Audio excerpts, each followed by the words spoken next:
Hey everyone, it's your girl Maddie here, aka Beavermosh, and today I am talking to you about It All Returns to Nothing from the UK-based Burner, and this is a Church Roads Records release, and this record is a full-length debut from a band that fuses death metal and hardcore in a very interesting way. This is not, to my ears, deathcore.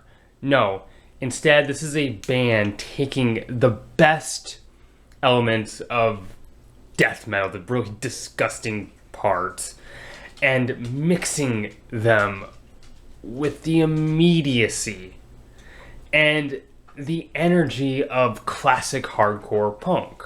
The sound is anything but flat or sterile. It's thick, it's lively, there's a real punch going on, and then the riffs and the writing. This is not just a copy paste death metal album with breakdowns. Like I said, this is not deathcore. Everything is just oozing with freshness and originality that I'm very impressed by. Hurt Locker features these thick, chunky riffs with these winding siren things that the guitars are doing, going off and pinging in a million different directions at once. It's hella chaotic and wild and in the best of ways. And the band easily flips in and out of these finicky, mathy segments and these more stompy, begging for a circle pit passages. The vocals just come through with this gruff, mean tone. It's death metal ugliness with this grisly, in-your-face release to them. The opening riff on the title track just viciously rolls in with these gallops sent into hyperdrive. It will catch you off guard and knock you out if you aren't ready for it. The riffs are just so creative here, just constant change-ups and even some technicality being put on display with these frenzied spinning licks over this menacing rolling framework. And the drums tend to hit these blistering blast beats, but with a punkish snap to them. It's gross but full of defiant energy. Pyramid Head has these prickly, jittery guitars of these very old school hardcore riffs, and you get that bass tone, that really nasty sound that feels like it hasn't showered in months, and you love that. And over all of this, you're getting these discordant, kind of squealing licks. It's very tasteful in quite a weird way. And it works, especially as it lends way to this fresh D-beat attack from the drummer. Struggle Session has this nauseating swing to it as these vile, screeched vocals switch off with these hostile lows. It's perhaps the darkest cut on the record. The track features these dense, eerie tremolos riding this clicking snare sound. It has somewhat of a blackened death metal approach that I'm a sucker for.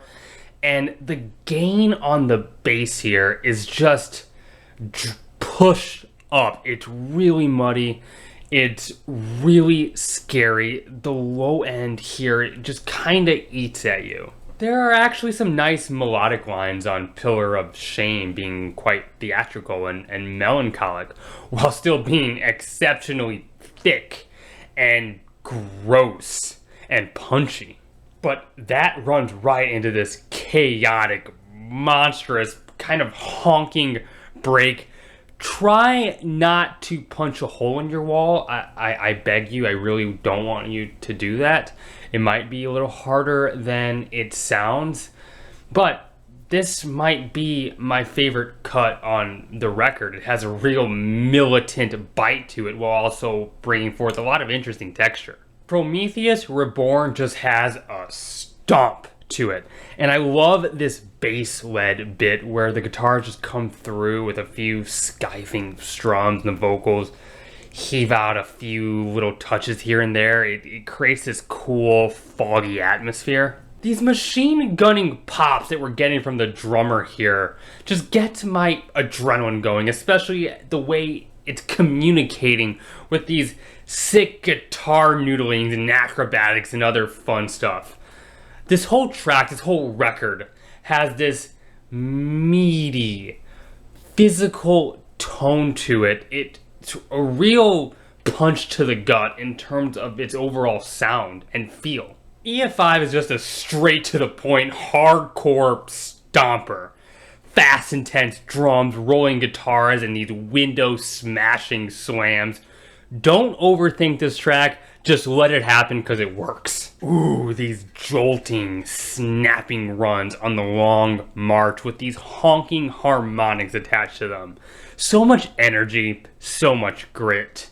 And I just love the disease in these vocals matched with the enthusiasm of a completely crowded basement punk show. We get some thrashy violence on an affirming flame, the longest cut on the record.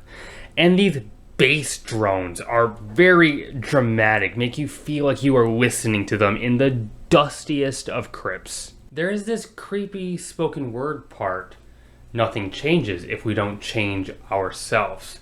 Only to have that echo, that line repeated in the most purely wicked and uninviting passages on the entire record. And then from that point, the track just continues to build in intensity and nastiness all the way until its suffocating conclusion. Hardcore infused death metal has seen a recent influx of bands interested in doing such a thing.